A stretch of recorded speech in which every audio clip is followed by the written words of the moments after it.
법궤가 블레셋 땅으로 옮겨온 지 7개월이 되어서였다. 그들은 어쩔 수 없이 법궤를 이스라엘 백성에게 돌려주기로 작정하였다.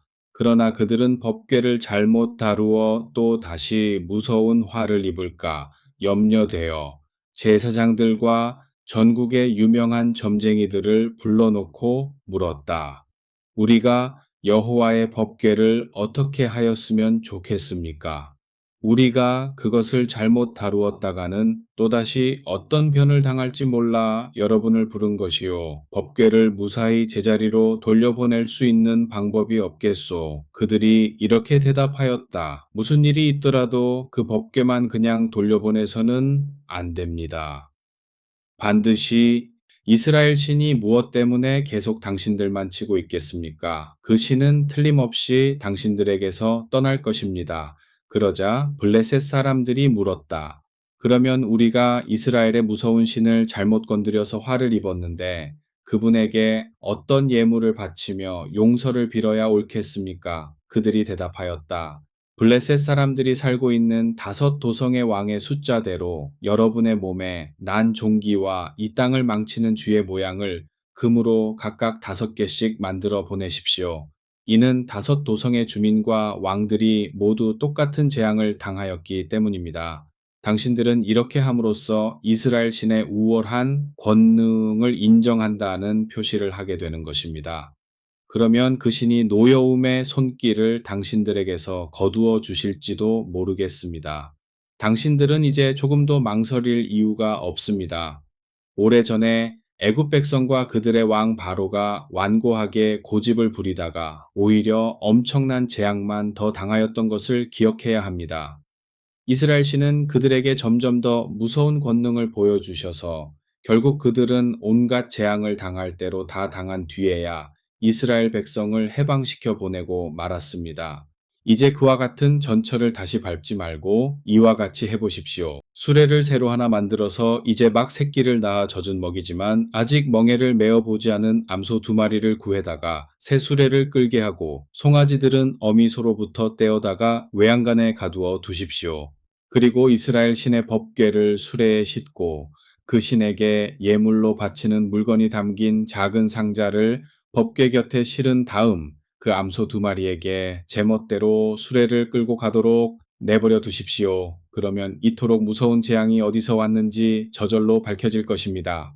그 암소 2마리가 자기 고향 땅을 향하여 벳세메스로 올라간다면 이번에 우리에게 재앙을 내리신 분은 그 법궤의 주인이신 여호와가 틀림없습니다. 그러나 만일 그렇지 않으면 최소한 우리는 여호와께 재앙을 당한 것이 아니라 우연히 그런 재앙이 우리에게 덮쳐온 것이라고 판단할 수 있습니다.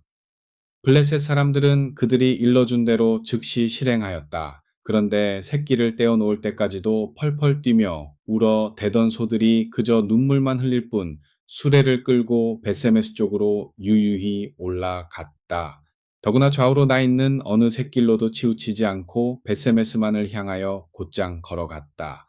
블레셋의 5도성을 다스리던 왕들 모두가 이 놀라운 일들을 벳세메스의 국경선에 이르기까지 수레를 따라가며 지켜보았다. 벳세메스의 주민들은 마침 골짜기에서 보리 추수를 하고 있었다. 그들이 잠시 일손을 멈추고 멀리 바라보니 여호와의 법궤가 실려 오고 있었다. 그들은 모두 기뻐하면서 뛰어가 맞이하였다. 암소 2마리가 끌고 온 수레는 여호수아의 밭에 이르러 어느 바윗돌 곁에 멈추어 섰다. 벳세메스 사람들은 거기서 그 수레를 부수어 장작으로 삼고 수레를 끌고 온 암소 2마리는 여호와께 온전한 번제물로 바쳤다. 이 제물 중에서는 제사장 몫을 떼어 놓지 않고 모조리 여호와께 살라 바쳤다. 물론 수레를 부수기 전에 레위 지파 사람들이 수레에서 여호와의 법궤와 금으로 만든 예물들이 담긴 작은 상자를 내려다가 바윗돌 위에 모셔 놓았다. 벳세메스 사람들은 이렇게 그날로 번제물도 드리고 짐승을 잡아 화목제물도 드리면서 여호와께 경배하였다. 블레셋의 5왕들은 이러한 광경을 낱낱이 지켜본 뒤 그날에 에그론으로 돌아갔다.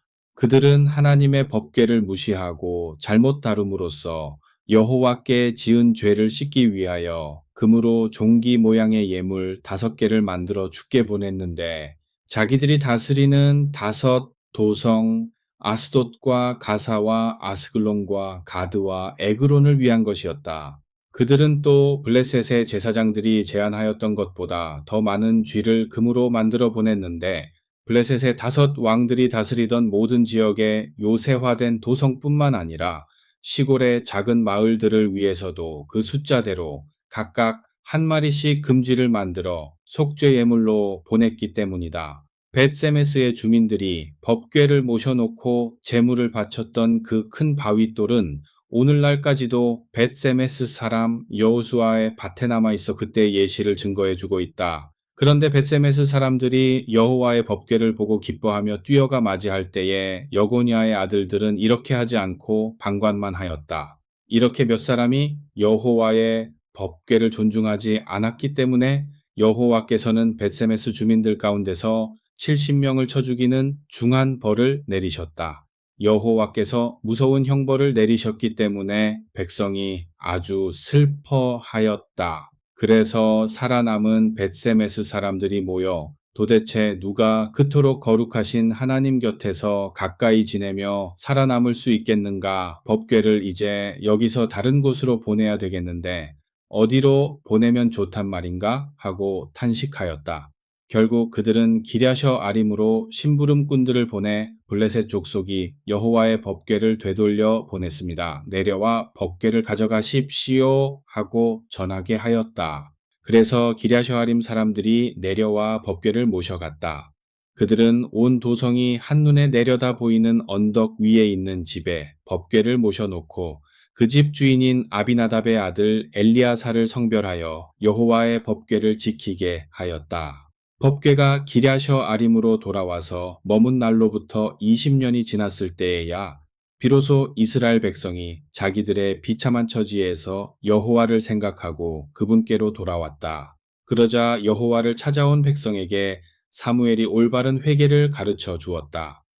여러분이 진심으로 여호와를 찾아 돌아올 작정이라면 남신이든 여신이든 그동안 섬기던 다른 나라의 우상들을 모조리 없애버리십시오. 오직 여호와만 의지하고 그분만을 섬기시오. 그러면 여호와께서 분명히 여러분을 블레셋 족속의 권세에서 해방시켜 주실 것입니다. 이스라엘 백성은 사무엘의 가르침을 그대로 따랐다. 그들은 바알과 아스타롯의 온갖 신상들을 가져다가 깊은 땅 속에 묻어버리고 오직 여호와만을 섬겼다. 백성들이 이렇게 순종하자 사무엘은 온 이스라엘 백성에게 여호와께서 다시 여러분을 도와주시도록 내가 기도를 드리겠으니 모두 미스바로 모이십시오 하고 말하였다. 그러자 이스라엘 백성이 모두 그곳에 모였다. 그들은 자신의 온 마음을 여호와께 쏟아붓는다는 뜻으로 물을 길어다가 여호와 앞에 부으면서 종일 금식하고 자기들의 모든 허물과 죄를 고백하였다. 사무엘은 그곳 미스바에서 이스라엘 백성의 법적인 문제들을 판가름해주고 온 백성의 사사가 되어 다스리기 시작하였다. 그런데 이스라엘 백성이 미스바에 모였다는 소문이 블레셋 족속에게 전해지자 그들은 즉각 전쟁을 준비하는 모임으로 판단하였다. 그래서 블레셋 족속의 5도성을 다스리던 왕들은 모두 엄청난 병력을 동원해 이스라엘을 치러 올라왔다. 이때 여호와 하나님 앞에 금식하며 회개하던 이스라엘 백성은 느닷없는 블레셋 군인들의 출현에 모두 정신을 잃고 어쩔 줄을 몰라 하였다. 놀란 그들은 사무엘에게 몰려와서 저희를 이대로 죽게 내버려 두지 말아 주십시오. 제발 여호와 하나님께서 우리를 도와주셔서 블레셋 족속을 물리쳐 주시고 우리가 이 위기에서 살아나도록 쉬지 말고 기도해 주십시오 하고 호소하였다. 사무엘은 젖먹는 어린 양 한 마리를 잡아서 통째로 살라 여호와께 번제로 바치며 이스라엘을 살려내 주시도록 여호와께 부르짖었다. 그러자 여호와께서 즉시 다음과 같은 사건을 통하여 그의 기도를 들어주셨다. 사무엘이 제단에 어린 양을 살라 제물로 바치고 있을 때에 블레셋 족속은 이스라엘을 치려고 가까이 밀고 들어왔다. 그러나 여호와께서 갑자기 천둥과 벼락을 무섭게 내리치자 밀고 들어오던 블레셋 족속이 놀라 정신없이 도주하였다. 사무엘은 죽는 날까지 이처럼 이스라엘의 사사로서 평화롭게 백성을 다스렸다. 그는 해마다 한 번씩 전국을 순회하면서 베델과 길갈과 미스바와 같은 성소들을 방문하여 백성들의 법적인 소송 문제들을 해결해 주었다. 그는 라마에 상주하면서 항상 백성의 사사로서 이스라엘을 다스렸고 그곳에 여호와를 위하여 제단을 쌓았다. 사무엘이 늙어서 일을 할 수 없게 되자 자기의 두 아들을 사사로 세워 이스라엘을 다스리게 하였다. 큰 아들의 이름은 요엘이고 작은 아들의 이름은 아비야였다. 그들은 유다 남부의 성소 브엘세바에서 재판관의 직책을 수행하였다. 그러나 이들은 아버지의 모범적인 사사 활동을 본받지 않고 재산을 모으려고만 하였다. 그들은 부당한 이익을 탐하여 뇌물을 받고 부정한 재판을 하면서 법을 지키지 않았다. 사무엘이 세운 사사들의 악행으로 백성의 원성이 높아지자 이스라엘의 장로들이 모두 모여 라마에 있는 사무엘을 찾아가 사사 대신에 왕을 세워달라고 요구하였다. 당신은 늙으셨고 당신의 아들들은 당신을 본받지 않아 백성을 공평하게 다스리지 못합니다. 그러므로 우리에게도 이방의 모든 나라와 똑같이 왕을 세워주셔서 우리를 다스리게 해 주십시오. 그러나 사무엘은 장로들의 요청을 악한 일로 보고서 이 문제를 여호와께 아뢰었다. 여호와께서는 사무엘에게 이와 같이 대답하셨다. 너는 이스라엘 백성의 소원대로 해 주어라. 그들은 지금 너를 버리는 것이 아니라 나를 버리고 있다. 그들은 나를 더 이상 그들의 왕으로 모시려 하지 않고 있다. 내가 그들을 애굽에서 데리고 나온 이후로 그들은 나를 버리고 다른 신들을 찾아다니며 살았다. 그런데 이제 내게도 똑같은 행동을 하고 있다. 그러므로 너는 그들의 소원대로 해 주어라.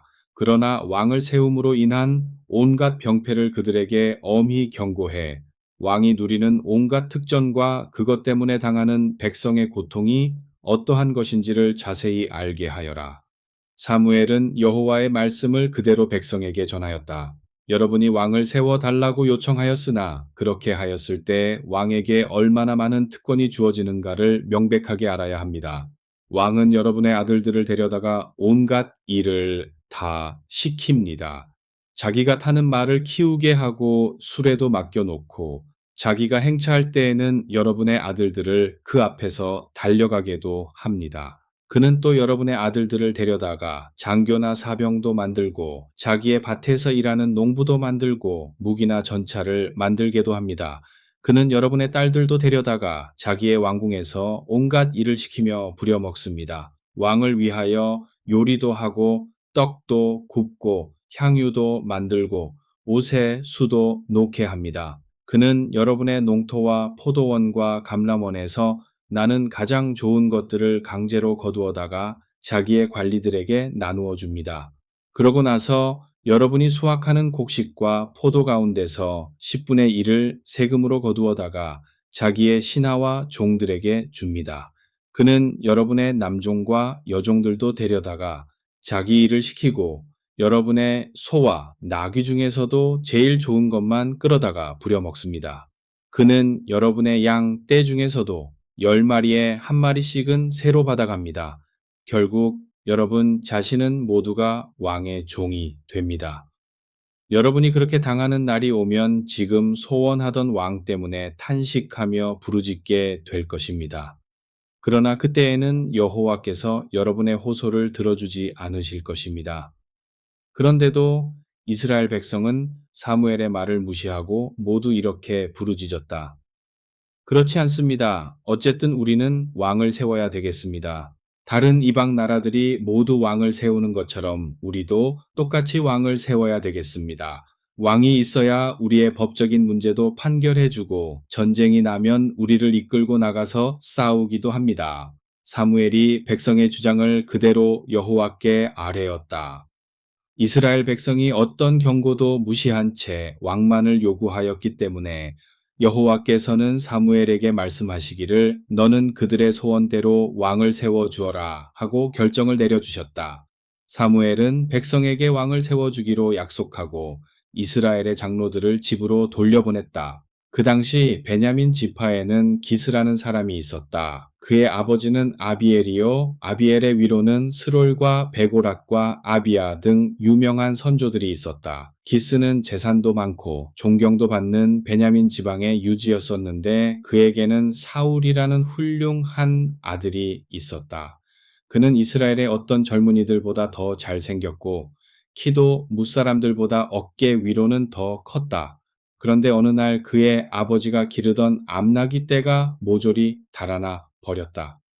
그래서 기스가 아들에게 종을 하나 데리고 나가 암나귀들을 찾아오라고 하였다. 사울은 즉시 종을 하나 데리고 북쪽의 에브라임 산지로 올라가 사방으로 두루 찾아보았으나 암나귀들은 온데간데 없었다. 그래서 이번에는 북서쪽으로 살리사 지방과 사알림 지방을 온통 돌아다녔으나 헛수고였고 다음에는 베냐민 지방까지 다녔어도 나귀떼의 흔적은 전혀 찾을 수가 없었다. 그들이 숲 지방으로 들어섰을 때에는 사울이 더 이상 찾을 생각을 포기하고 같이 다니던 종에게 이와 같이 말하였다. 차라리 이제 그만 돌아가자. 그렇지 않으면 아버지께서 암나기보다 우리 때문에 더 걱정하시겠다.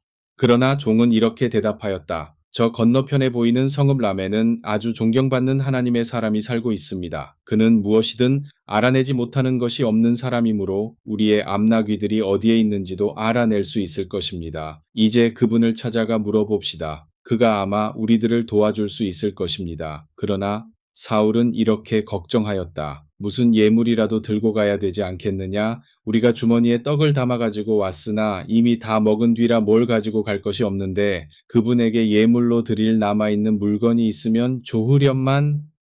종이 대답하였다. 마침 제 수중에 작은 은돈이 하나 있습니다. 제가 이 돈을 그분에게 드리겠습니다. 그러면 그분이 어디로 가야 암나귀들을 찾을 수 있는지 우리에게 가르쳐 줄 것입니다. 사울이 기뻐하면서 말하였다. 좋다. 그러면 우리가 그분을 찾아가자. 뜻이 모아진 그들은 성읍을 향하여 걸어갔는데 그 성읍은 상당히 높은 언덕 위에 있었다. 그들이 언덕으로 오르려 할 때 맞은편에서 처녀들이 물을 기르러 내려왔다. 사울이 처녀들에게 물었다. 이 성읍에 선견자가 계십니까? 당시에는 예언자를 선견자라고 불렀다. 그래서 또 누가 하나님께 어떤 답답한 일을 묻고자 할 때에는 우리가 선견자를 찾아가 보자고 말하였다. 처녀들이 대답하였다. 예, 그분은 성 안에 계십니다. 다른 성소를 순회하시다가 마침 오늘 돌아오셨습니다. 오늘은 선급의 주민들이 뒷산에 모여 제사 드린 후에 함께 음식을 나누면서 잔치하는 날이기 때문입니다. 지금 곧장 성으로 들어가시면 그분이 뒷산으로 올라가 음식을 나누기 전에 만나 뵐 수 있을 것입니다. 주민들은 지금 모두 그분을 기다리고 있습니다. 그분이 제물을 축복한 후에야 모든 사람이 음식을 나누어 먹을 수 있기 때문입니다. 서둘러 올라가세요. 곧 길에서 만나게 되실 거예요. 사울과 그의 종이 언덕을 지나 성문에 들어섰을 때에 마침 사무엘이 뒷산으로 올라가려고 성문을 향하여 나오고 있었다. 그런데 여호와께서는 사울이 오기 전날에 사무엘의 귀를 여시어 이 만남을 준비하도록 알려주셨다. 내일 이맘때에 내가 베냐민 지파 사람 하나를 너에게 보낼 것이다. 너는 그 사람에게 기름을 부어 내 백성 이스라엘의 영도자로 삼아라. 그는 블레셋 족속의 압박으로부터 내 백성을 해방시킬 사람이다. 내 백성의 울부짖는 소리가 너무도 간절하여 이제 내가 그들을 해방시켜 주려고 한다. 사무엘이 사울을 처음 보는 순간에 여호와께서 그에게 말씀하시기를 내가 어제 말하였던 사람이 바로 네 앞에 와 있구나. 그가 바로 내 백성을 다스릴 사람이다 하고 알려주셨다. 사울이 성문으로 들어가는 입구에까지 나아가 사무엘에게 물었다. 이 성 안에 사는 선견자의 집이 어디에 있는지 제게 가르쳐 주십시오. 사무엘이 대답하였다. 내가 바로 선견자요. 그러니 이제 안심하고 어서 먼저 산당으로 올라가시오.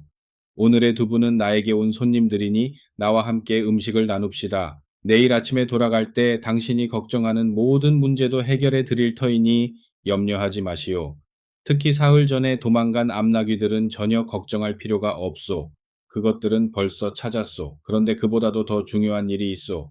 지금 온 이스라엘이 찾고 있는 것이 무엇인지 아시오. 그것은 바로 당신과 당신의 집안이오.